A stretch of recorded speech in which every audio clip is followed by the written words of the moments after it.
au-dessus des eaux. Dans Genèse 1 est venu dans Acte 2.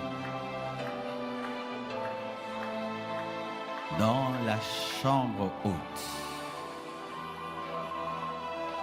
il se mouvait sur les disciples. Il était en eux. Et lorsque l'un de Pierre est sorti de cette chambre haute, il a dit que cela n'était pas que l'apanage de ceux qui étaient dans la chambre haute, mais cela pouvait venir sur quiconque croira. Le même esprit. Le même esprit qui a parlé à Pierre. Le même est ici. Le même esprit qui se mouvait dans Genèse. Le même est ici. Dans Genèse, il créait. Et maintenant, il crée en toi une nouvelle vie. Dans Genèse, il restaurait. Et maintenant, toi, il restaure. Dans Genèse, il restituait. Et maintenant, toi, il restitue. Dans Genèse, il est venu enfin que la lumière soit. Et la lumière vient briller dans tes ténèbres ce matin.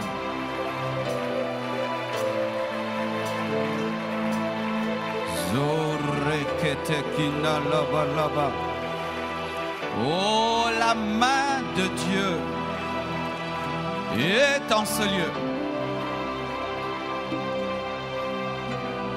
pour la restauration des vies.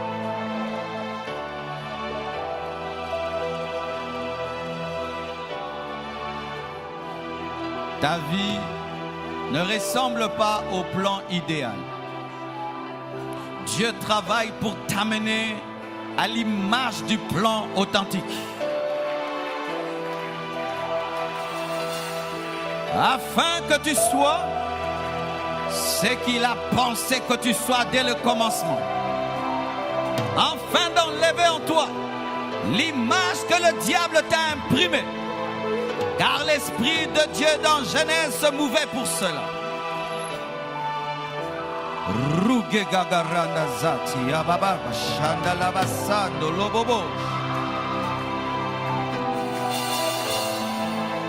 Le vide doit être comblé. Le vide va être comblé. Le vide va être comblé. Ce vide qui ne doit pas rester vide dans ta vie va être comblé. Ainsi parle le Seigneur. Ce vide qui est dans ta vie, qui ne doit pas rester vide, va être comblé, va être comblé, va être comblé, va être comblé, va être comblé, va être comblé, va être comblé, va être comblé. Je déclare les paroles du Seigneur ce matin.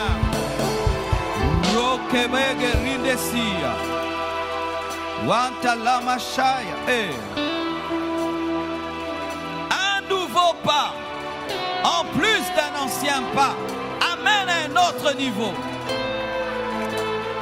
C'est pourquoi il créait progressivement le premier jour, le deuxième jour, le troisième jour, le quatrième jour, le cinquième jour, le sixième jour, jusqu'à ce qu'il a dit c'est très bon.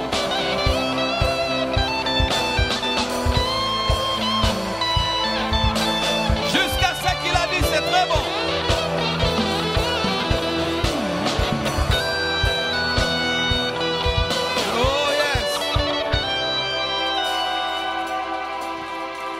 Alors que la terre était informée vide, Dieu voyait déjà Adam et Ève. Alors que tu n'as point de forme, Dieu a déjà vu ta finalité. Et au nom de Jésus-Christ, je déclare que ce que tu dois devenir, que tu le sois au nom de Jésus. bobo shayaba. Yes. Un processus a commencé dans ta vie. Même s'il est faible, il ne restera pas faible. Car la création de la lumière amène la création des oiseaux, amène la création des poissons, amène la création de la verdure, amène la création de l'homme, amène la création de la femme.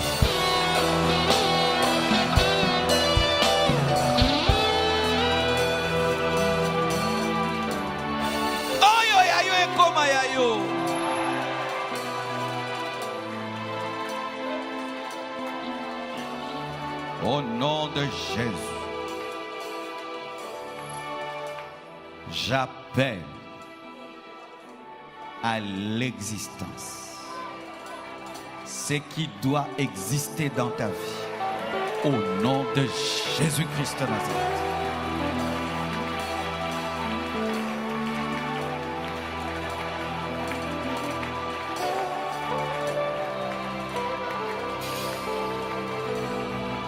Domine là où tu travailles.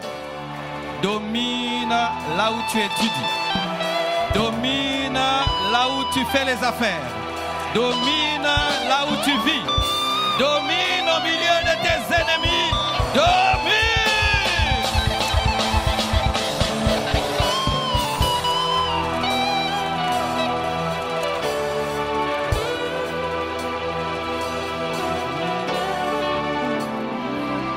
Jouez la musique bas. J'aimerais que le peuple de Dieu entende ce que Dieu dit.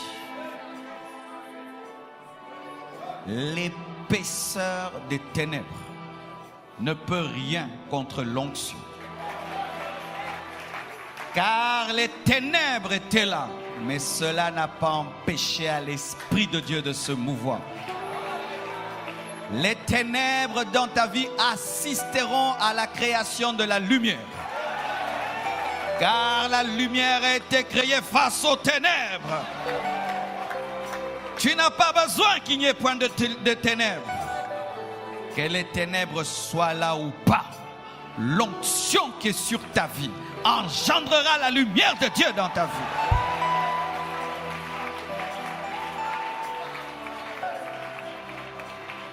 Je n'avais pas prévu de dire tout ce que je dis. Mais je sens l'onction de Dieu sur moi pour bénir le peuple de Dieu.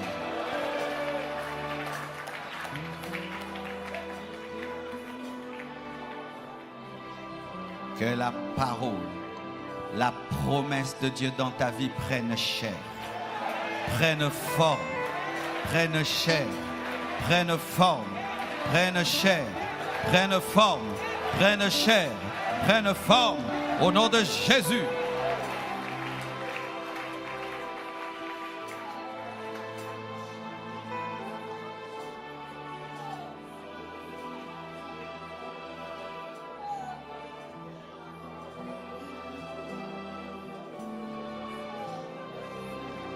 Celui qui est au commencement sera à la fin. La Bible commence dans Genèse 1 disant au commencement Dieu et finit dans Apocalypse disant Jésus revient bientôt.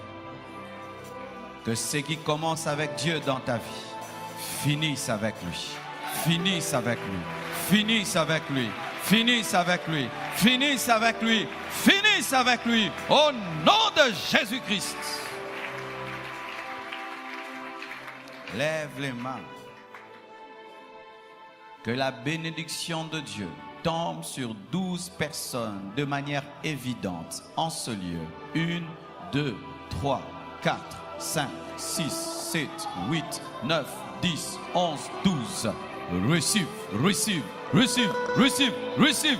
De manière évidente au nom de Jésus.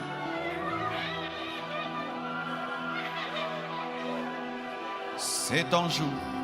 C'est ton jour. C'est ton jour. C'est ton jour. C'est ton jour. C'est ton jour. C'est ton jour. C'est ton jour. C'est ton jour. C'est ton jour au nom de Jésus.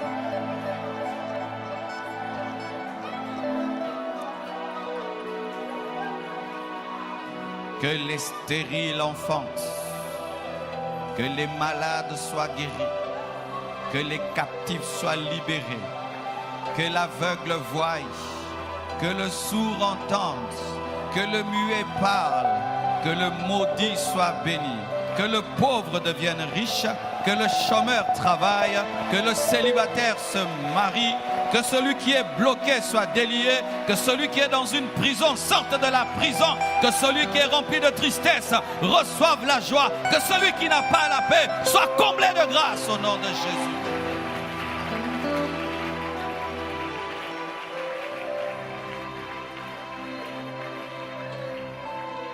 Tu es béni, tu es béni, tu es béni, tu es béni, tu es béni, tu es béni. Vous êtes un peuple béni ce matin, au nom de Jésus-Christ. Amen. Acclame le Seigneur très très fort. Tu n'as pas besoin de voir pour croire, acclame le Seigneur.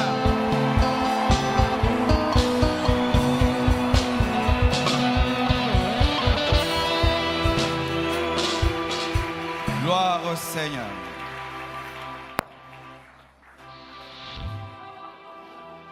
Je vous salue au nom de Jésus. Salue ton voisin de gauche et de droite. Je ne serai pas long à ce second culte comme nous avons débordé avant de prendre le micro. Nous allons nous tenir debout pour lire 3 portions de la parole de Dieu dans Hébreux 10, verset 14.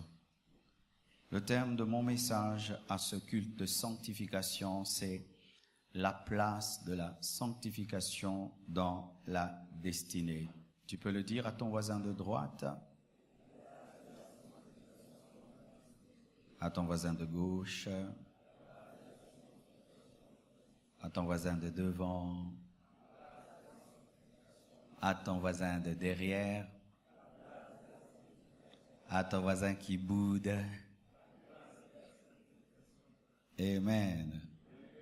Nous lisons Hébreux 10, verset 14. La Bible dit, vous y êtes? Hébreux 10, 14.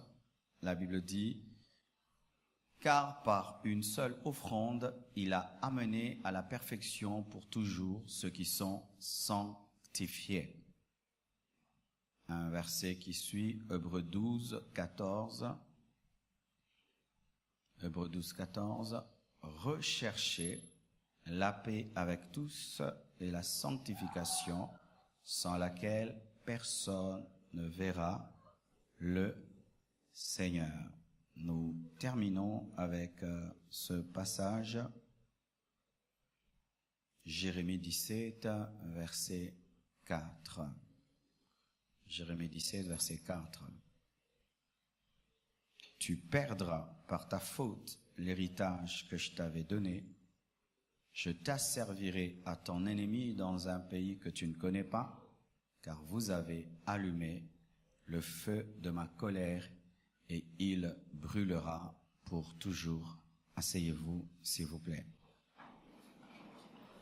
Je salue mes frères aussi et sœurs qui nous suivent sur Facebook. Et ce que je vous demande, c'est que nous remarquons maintenant sur Facebook Live, au lieu de suivre la parole, vous commentez, vous commentez, vous commentez, au lieu d'écouter la parole.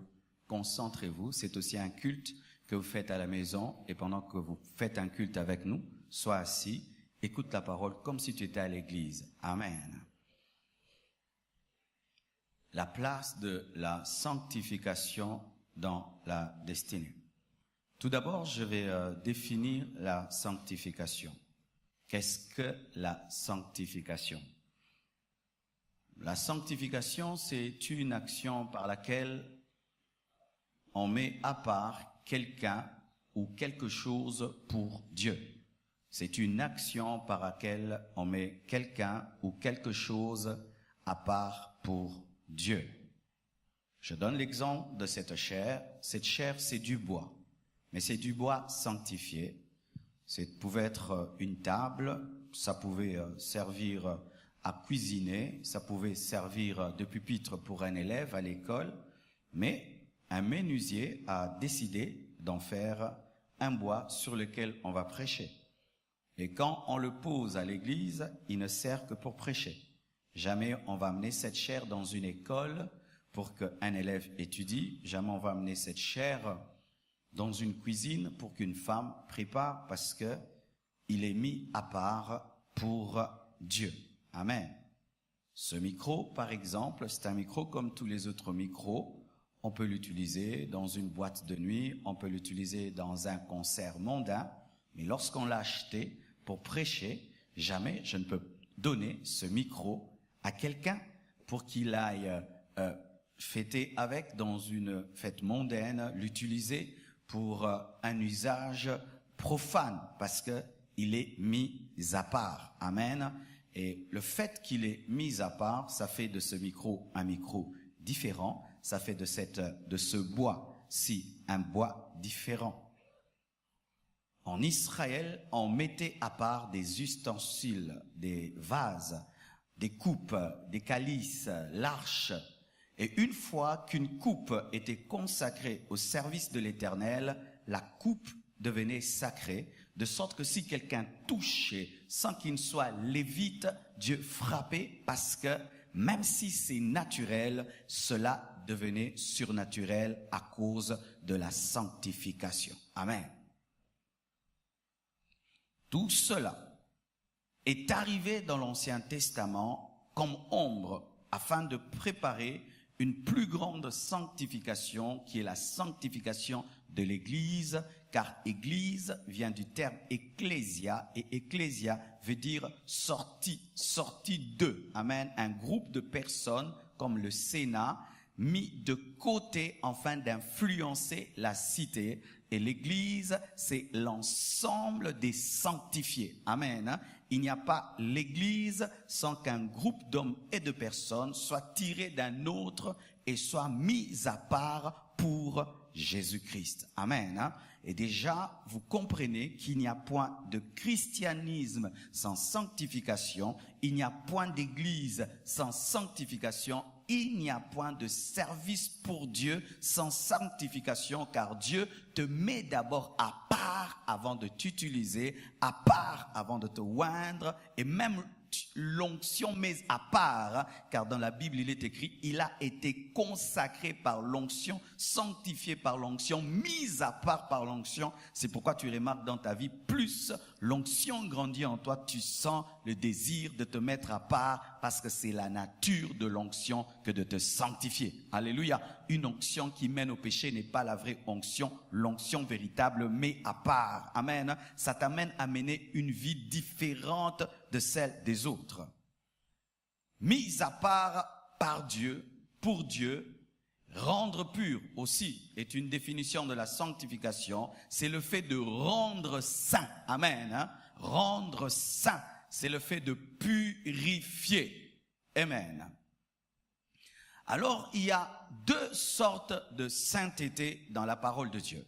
Et beaucoup de chrétiens ont un problème dans leur marche avec Dieu parce qu'ils ne maîtrisent pas ces deux saintetés. Et ça crée même des problèmes dans notre marche et dans nos attentes par rapport à Dieu. Il y a ce qu'on appelle la sainteté de position ou la sainteté positionnelle, et il y a la deuxième sainteté qu'on appelle la sainteté pratique. Retenez ces deux mots, sainteté de position et sainteté pratique. La première, celle qu'on appelle la sainteté de position, et c'est la première. Elle n'est pas la première parce que je la cite en premier, mais parce que c'est réellement par elle que nous commençons la sanctification. La sainteté de position, c'est une sainteté que tu ne manifestes pas par tes actions, que tu ne manifestes pas par tes œuvres, que tu ne manifestes pas par tes paroles, qui n'a pas besoin d'une œuvre de justice, qui n'a pas besoin que tu fasses quoi que ce soit pour que tu sois saint. C'est une sainteté par la foi. Amen. Hein? Le chrétien est saint par la foi avant d'être saint par les œuvres. Je répète, le chrétien est saint par la foi avant d'être saint par les œuvres. C'est vrai, il est écrit que la foi sans les œuvres est morte, mais les œuvres sans la foi aussi sont mortes. Vous comprenez ce que je dis? La foi sans les œuvres est morte, mais les œuvres sans la foi aussi sont mortes. Car la foi sans les œuvres est une fausse foi, mais les œuvres sans la foi, c'est la loi. Alléluia. Ainsi, la première sainteté que Dieu te donne, c'est la sainteté de Jésus. Amen. Lorsque tu crois en Jésus, tu es lavé par le sang et Dieu te regarde au travers du sang de Jésus-Christ et il ne considère aucun de tes péchés et il te déclare saint. Qui est saint en celui? Quiconque ici a reçu Jésus-Christ est saint. Et tu n'as pas besoin d'être canonisé par le pape pour le devenir, car nous ne devenons pas saints, nous sommes saints. Et nous ne devenons pas saints à titre posthume. Ça veut dire qu'après la mort, on fait une réunion et tu es déclaré saint. Tu es saint pendant que tu es vivant parce que tu as cru en Jésus-Christ qui est mort. Les saints de la compassion. Alléluia. Je suis saint sans être parfait. Par le parfait. Oh, donne-moi la main. Pendant que je prêche, la religion t'empêche de capter ça, parce que la religion nous amène à mériter les choses, alors que la vie chrétienne commence par la grâce avant de mériter. La première sainteté, c'est la sainteté qui purifie l'homme par le sang d'un autre. C'est lorsque Dieu te revêt de la justice de Jésus et te déclare saint et il dit que tu n'as rien fait. Un homme, un jour, est allé dans une école biblique et on lui pose la question sur sa vie passée et il répond, je n'ai rien fait. Il a dit, j'ai rien fait. On dit, non, homme de Dieu. Nous savons que tu as pris du chanvre. Nous savons que tu as fait la prison. Il a dit, non, moi, j'ai jamais fait la prison et j'ai jamais pris du chanvre. Il dit, mais comment tu mens? Je ne mens pas. Il est écrit dans la Bible que si quelqu'un est en Christ, c'est une nouvelle créature. Mais la vraie version, ce n'est pas nouvelle créature, c'est une nouvelle création. Alors celui-ci que Dieu a recréé n'a jamais fait la prison, il n'a jamais fumé. Je l'ai jamais fait. Oh, mon frère, tu n'as jamais commis l'impudicité. Tu n'as jamais volé, tu n'as jamais menti. Celui-là est déjà mort et celui-ci est recréé. Une nouvelle créature. Tu l'es par ta position. Sainteté de position en Christ. Assis dans les lieux célestes, à la droite de Dieu le Père, tu es saint. Parce que pendant que tu es assis sur cette chaise, tu es aussi assis au même moment en Dieu, en Christ, dans les lieux célestes, à la droite. Alors le problème souvent, c'est entre celui-ci qui est assis là et celui qui est assis là-bas. C'est ça le problème entre celui qui est assis dans le lieu céleste en Jésus qui est saint et c'est celui qui est là assis sur cette chaise. Souvent il y a un décalage et nous sommes perdus. Mais d'abord, tu dois savoir que la sainteté ne commence pas par les efforts et par la discipline. La sainteté commence par une nature acquise lorsque tu crois. Car si je dis à un homme de se sanctifier sans qu'il n'ait cru et reçu, je suis en train de l'enseigner la discipline. La discipline ne sauve personne, mais c'est la foi qui sauve. Mais cette foi engendre la capacité de vivre selon Dieu parce qu'elle est accompagnée du Saint-Esprit qui est lui-même Dieu et qui te donne la capacité de faire sa volonté. Vous comprenez ce que je dis? Ainsi, j'aimerais te dire ceci, si la sanctification est difficile pour toi, ce n'est pas en soi que la parole de Dieu est difficile, mais c'est parce que tu n'as pas encore reçu facilement la nature. Je vais m'expliquer. Trop de choses au même moment. Je peux déborder? Un peu? Voici le problème que nous avons avec la sanctification. Lorsque nous venons près de Dieu pour nous sanctifier, nous trouvons qu'il faut beaucoup de discipline, beaucoup de concentration, de sorte que nous ratons la facilité de la sanctification par la nature. Si tu viens chez moi à la maison chercher quelque chose de valeur, tu voudrais entrer dans ma chambre. Mais je peux placer un diamant sur ma véranda, jamais tu ne vas le voler parce que c'est trop facile. Et Dieu a placé la capacité de se sanctifier dans la foi, mais toi tu la cherches dans la discipline.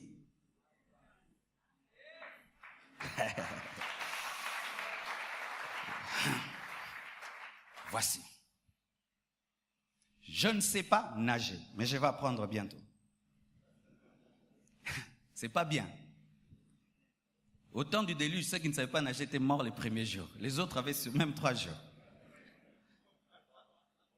Alléluia. Je ne sais pas nager. Voici 2 manières de nager. Soit j'apprends pendant des mois à nager et pendant que je nage, je bois des gobelets. Soit un grand nageur entre en moi et nage en moi. Dans l'Ancien Testament, Dieu a dit aux gens de nager. Dans le Nouveau Testament, il est entré en eux pour qu'ils nagent. Maintenant, le problème, le voici. Tu as le grand nageur en toi, mais tu veux nager pendant qu'il est là. C'est pourquoi aux hommes et la gobelé.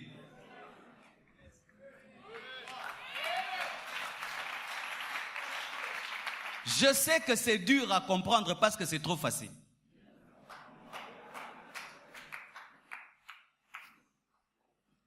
Je vous dis, c'est trop dur à comprendre parce que c'est trop facile.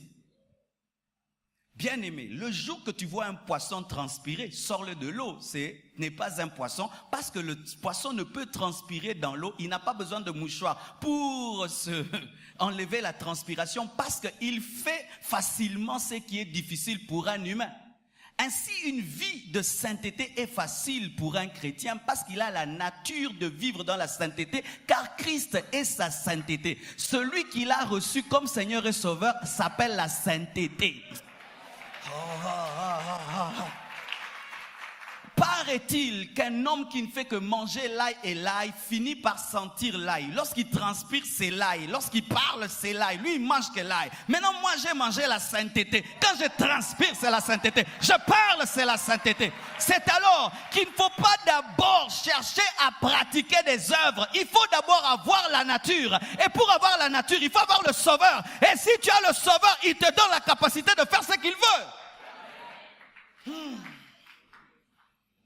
Tu as un fils qui ne fait qu'échouer à l'école, mais tu es professeur. Qu'est-ce que tu décides? Tu décides de devenir son voisin à l'école. Ainsi, tu triches pour lui et il réussit. Dieu a donné à l'homme la loi. L'homme était incapable. Dieu a décidé d'entrer en l'homme pour l'aider à pratiquer sa loi.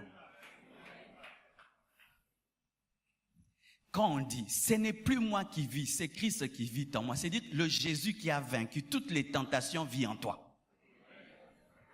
Quand on dit, ce n'est plus moi qui vis, c'est Christ qui vit en moi, ce n'est pas seulement par rapport seulement aux démons, c'est aussi par rapport à la sainteté. Jésus qui a dit tout accompli, qui a vaincu la tentation du corps, de l'âme et de l'esprit. Car Jésus était tenté en toutes choses. Le corps, quand on dit change la pierre en pain, c'est le corps, manger.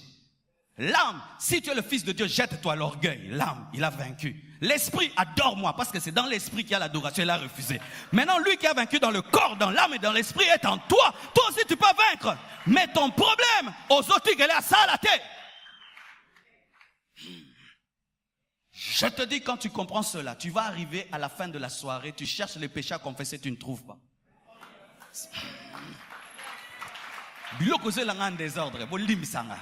Alléluia.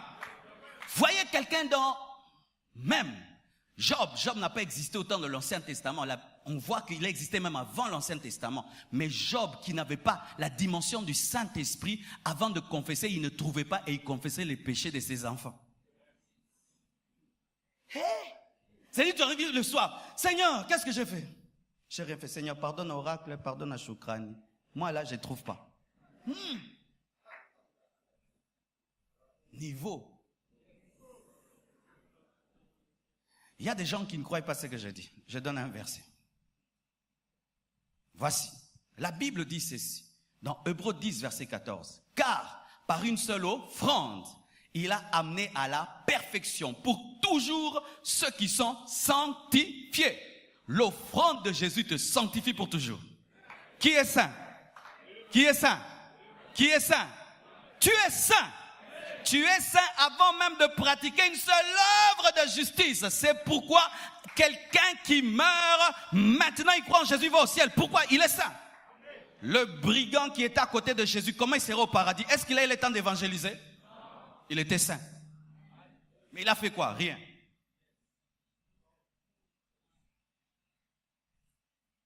Ah, waouh! Ça c'est formidable. Dans une certaine église, pour être reconnu saint, voici les conditions. Il faudrait avoir fait au moins 2 ou 3 miracles pendant ta vie. Mais bien aimé. Et il faudrait qu'un homme puisse reconnaître que tu es saint. Comment un homme qui n'a pas donné sa vie peut déclarer des choses que lui-même n'a pas, car on donne que c'est qu'on a? Seul le Christ peut te déclarer saint, car lui a vaincu. Un homme ne peut te déclarer saint parce que l'homme n'est pas parfait. Il faut que le parfait te sanctifie pour qu'il te prête sa perfection. C'est ainsi que la sainteté n'est qu'en Jésus-Christ de Nazareth, et un homme ne peut déclarer un autre saint. Mais voici maintenant le dilemme. La sainteté de position, c'est par la foi, et c'est une sainteté parfaite. Mais la Bible ne s'arrête pas là, elle nous parle d'une autre sainteté qu'on appelle la sainteté pratique, dite pratique. C'est la deuxième sainteté. C'est la sainteté maintenant que tu dois démontrer, que tu dois rechercher, comme dit la parole de Dieu dans Hébreux 12, verset 14, rechercher la paix avec tous et la sanctification sans laquelle personne ne verra Dieu. Avant d'avancer, étudiez un peu ce verset. Ce verset ne respecte pas le français. La Bible dit ceci. Recherchez la paix avec tous et la sanctification sans laquelle. Non, il fallait dire rechercher la paix avec tous et la sanctification sans lesquelles. Mais on dit laquelle. Pourquoi? Parce que pour voir Dieu, il ne faut pas avoir toujours la paix avec tous. Mais il faut avoir la sanctification. Car Jésus n'avait pas la paix avec tous, mais il a vu Dieu.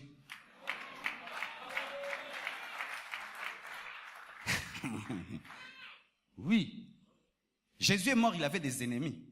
Sinon, on n'allait pas le crucifier. Même sa tête est son ennemi. Il n'avait pas la paix avec Satan. Pour que tu voies Dieu, tu n'as pas besoin d'être en paix avec tous. Mais tu dois faire que tu ne puisses haïr personne.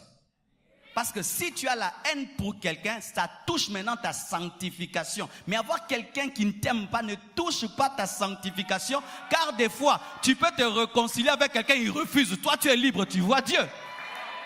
Dites Amen. Alors, si quelqu'un te fait du mal, tu lui pardonnes. Ou si tu fais du mal à quelqu'un, tu demandes pardon. Mais s'il refuse de te pardonner, et l'allélié nanzambe li pate l'allélié. Oh, en français, comment? Le li pate, le lalela. Problème sous-soué, si ma soutena français. Il faut apprendre aussi le lingala. Nous, on apprend l'anglais et le français. Je suis devenu l'ambassadeur du lingala dans le monde. Frère, ça peut arriver que tu me fais le mal et puis je te pardonne. Ou je te fais le mal, je te demande pardon, tu refuses. Je n'ai plus de problème avec Dieu car ma sanctification n'est pas touchée. Mais maintenant la Bible dit, recherchez la paix avec tous et la sanctification. Donc la recherche touche aussi la sanctification. Comment puis-je rechercher ce que j'ai déjà? Car la position dans Hébreux 10 me donne déjà la sainteté, mais on me dit de la recherche.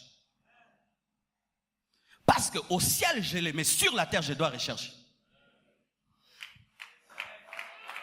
Par ta position en Christ, tu es saint. Mais sur la terre, tu dois rechercher. Maintenant, si tu as une position de sainteté par la foi, mais tu ne la démontres pas sur la terre par tes œuvres, tu es une contradiction entre ta position et ta réalité. Je ne parle pas lingala pour devenir quinois, mais je parle lingala parce que je suis quinois. Je ne me sanctifie pas pour être saint, mais je me sanctifie parce que je suis saint. Ainsi, je dois démontrer que je suis une orange en donnant le jus. Si tu es saint, il faut qu'on te presse sur la terre, on trouve la sainteté. C'est ainsi que Jésus était saint en Dieu, mais quand il est venu sur la terre, il a aussi démontré la sainteté. Si tu as une position de sainteté, mais qui n'est pas accompagnée d'une vie pratique, en parole, en pensée, en action de sainteté, tu contredis la position. C'est pourquoi j'aimerais dire, ça c'est ce que je crois, moi je crois qu'un chrétien qui n'est pas sérieux peut perdre le salut. Tu as le salut par ta position, mais sur la terre, tu vis dans l'impudicité, dans le vol, dans l'escroquerie, dans le mensonge, dans la haine, tu vis dans le péché, tu contredis la position et tu n'es plus dans la position. Tu vas dire, comment? Paul, qu'est-ce qu'il dit? Je traite durement mon corps, de peur d'être disqualifié après avoir prêché aux autres. Paul avait peur d'être disqualifié. Ce n'est pas parce que tu es sauvé et tu n'entretiens pas ton âme que tu continueras à être sauvé. Car nous sommes sauvés, en train d'être sauvés et nous serons sauvés. Oui. L'âme est sauvée quand tu crois en Jésus.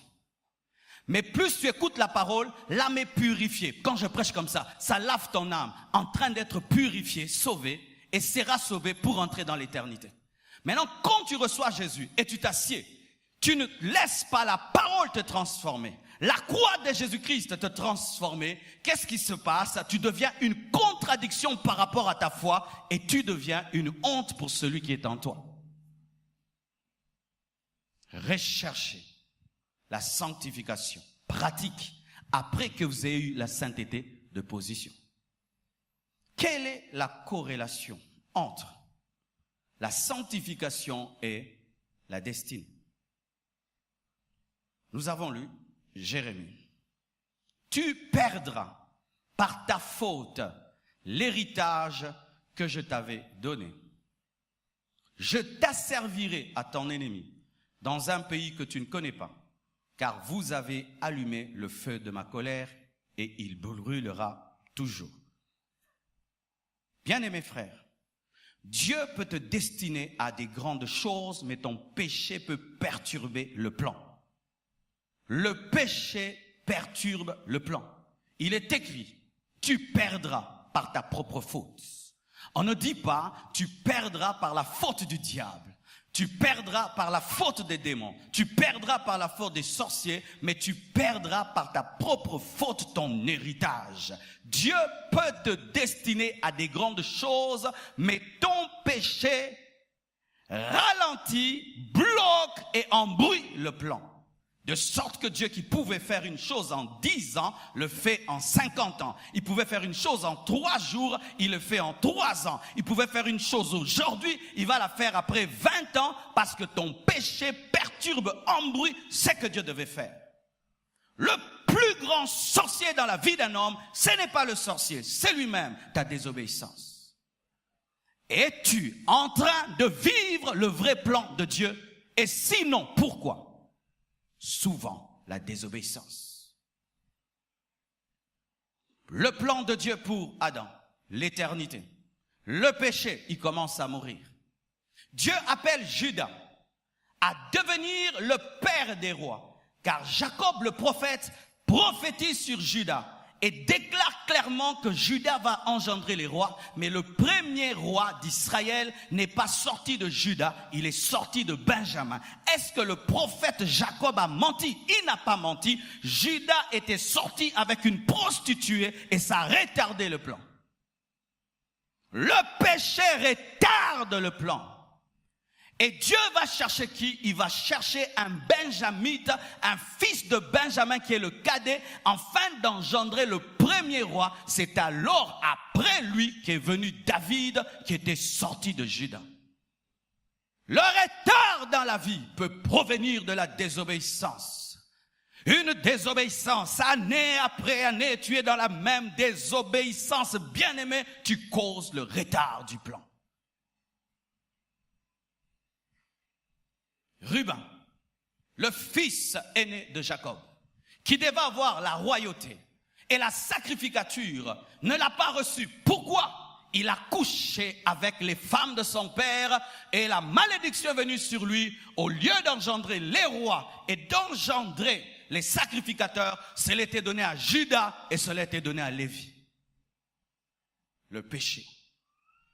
Frères et sœurs, lorsque tu veux vivre rapidement le plan de Dieu, tu dois être un amoureux de la sainteté. Tu dois aimer la pureté. Tu dois aimer la crainte de Dieu. Tu dois aimer te mettre à part et refuser de vivre et de fonctionner comme tout le monde. Souvent, mes frères et sœurs, nous avons un problème. Nous sommes champions pour retenir les promesses, mais pas pour vivre en fonction des promesses. Nous sommes champions pour dire Dieu m'a dit, mais nous ne sommes pas champions pour dire Seigneur, comment veux-tu que je vive? Tu as dit que je veux vivre éternellement, mais il a aussi dit tu ne mangeras pas à l'arbre de la connaissance du bien et du mal. Dites Amen.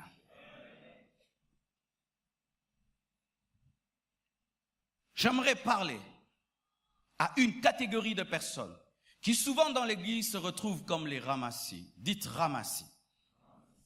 Les ramassis, c'est un peuple qui a accompagné Israël lorsque Israël est sorti de l'Égypte. Ce peuple a suivi par mouvement et ils se sont retrouvés en Égypte, plutôt dans le désert avec Israël. Ce peuple n'était pas totalement avec les Égyptiens et n'était pas totalement aussi avec les Juifs, mais dans ce mouvement, je crois qu'un ami était juif, tel ami était juif, ils sortent de l'Égypte, nous aussi nous sortons, ils sont aussi passés par la mer Rouge. Mais lorsqu'ils arrivent dans le désert, ils réclament, ils influencent Israël à réclamer un veau d'or parce que même s'ils étaient sortis de l'Égypte, l'Égypte n'était pas sortie d'eux et ils avaient transporté les dieux de l'Égypte dans leur cœur de sorte qu'ils avaient besoin de les voir dans le désert. Ce peuple influence Israël et Dieu maudit, frappe Israël à cause de cela parce que c'était un peuple qui était dans le mouvement sans avoir la nature. Et cela arrive à l'église. Une fois, une femme a demandé un miracle à Jésus-Christ. Jésus lui a répondu dans Matthieu 15, verset 26. Il n'est pas bien de prendre le pain des enfants et de le jeter aux chiens. Il n'est pas bien de prendre le pain des enfants et de le jeter aux chiens. Qui sont les chiens dans la parole de Dieu? Les chiens dans la parole de Dieu, c'était les nations. Les personnes qui ne connaissaient pas le Dieu d'Israël, c'était les personnes qui n'avaient pas une alliance avec Dieu. Et des fois, lorsque nous venons à l'église, et vous savez, nos églises ne fonctionnent pas vraiment comme l'église primitive. Dans l'église primitive, pour entrer, il fallait que tu sois sauvé au dehors pour entrer dedans. On ne se retrouvait pas au milieu des enfants de Dieu, on n'est pas sauvé. Mais dans nos églises, on peut se retrouver des années et des années à l'église sans être sauvé. Et lorsque tu entres dans l'église, tu peux trouver ici quelqu'un en train de dire, prions maintenant pour nos vies, prions maintenant pour nos vies, que Dieu bénisse nos vies. Et tu vois aussi l'inconverti sans alliance avec Dieu commence à dire, Seigneur, bénis ma vie, bénis ma vie. Il entend un frère prier de cette manière, il prend un verset, et puis même il peut prendre le parler en langue, et il peut apprendre à bouger comme nous, et puis un jour il dit, Dieu ne m'a pas béni. Dieu ne t'a pas béni parce que tu as réclamé le pain des enfants, mais tu n'es pas un enfant. Et tu es un enfant. Es-tu un enfant? Il faudrait que cela soit posé. Voici comment tu peux savoir que tu es fils de la maison. Voici comment tu peux savoir que tu es enfant et que tu peux manger le pain de la destinée des enfants. C'est lorsque le Saint-Esprit témoigne à ton esprit que tu es enfant de Dieu. Qui entend ici l'Esprit de Dieu lui dit, tu es enfant de Dieu? Qui entend? Un témoignage clair qui te dit tu es sauvé, alléluia, ou tu sais que tu es sauvé, tu sais que si tu meurs tu vas au ciel, si tu meurs rien ne t'arrivera, tu n'as pas peur de l'éternité, tu n'as pas peur de la vie après la mort, tu es sûr, tu n'as rien vu mais tu es persuadé que tu es sauvé. Qui ressent cela? Si tu ne ressens pas cela, fais attention, lorsque Dieu sauve quelqu'un, il y a un kit complet accompagné de l'assurance du salut. Oh, j'aimerais vous dire, lorsque Dieu sauve un homme, il lui dit, je t'ai sauvé. Quand Dieu sauve un homme, il dit à son oreille, je t'ai sauvé. Même s'il est bébé spirituel, même s'il n'a pas fait les affermissements, il le sait, il le sait, il le sait. Comment? Il le sait. Lorsqu'un bébé naît, il sait qu'il est né, il sait qu'il est né. Comment l'enfant sait reconnaître le sein maternel? Qui lui a appris ça? C'est en lui. Et quand tu es né de nouveau, tu sais que tu es sauvé. Quand on dit, tu vas mourir, ça fait rien. Jésus revient bientôt, qu'il revienne. Pourquoi? Je suis sauvé. Comment tu sais? Je sais. L'Esprit me dit que je suis sauvé. Je sais que Dieu m'a pardonné. Est-ce que tu sens ça en toi? Si tu ne sens pas ça en toi, tu es un religieux. Tu te retrouves parmi nous comme un ramassis. C'est pourquoi tu es souvent entre le monde et l'Église. Parce que l'Égypte est en toi, même si tu es sorti de l'Égypte, mais tu es en Égypte. Parce que l'Égypte n'est pas une position géographique, c'est une position spirituelle.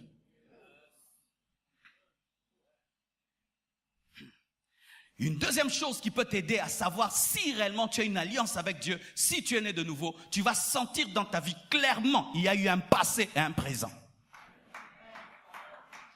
Les gens sauvés dans leur vie, il y a lui, boum, il meurt. Un autre.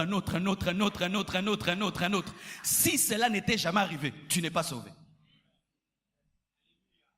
Un homme sauvé, quand il te parle de sa vie, il va commencer à dire, quand j'étais, et puis depuis que je suis devenu. Mais si quand tu parles de toi, il n'y a pas le passé et le présent et un futur, tu n'es pas né de nouveau, tu te retrouves seulement dans un mouvement appelé l'Église. Dites Amen. Dites Amen. Si un homme n'a pas arrêté radicalement avec une vie et a connu une expérience de transformation spirituelle, il n'a jamais rencontré Dieu.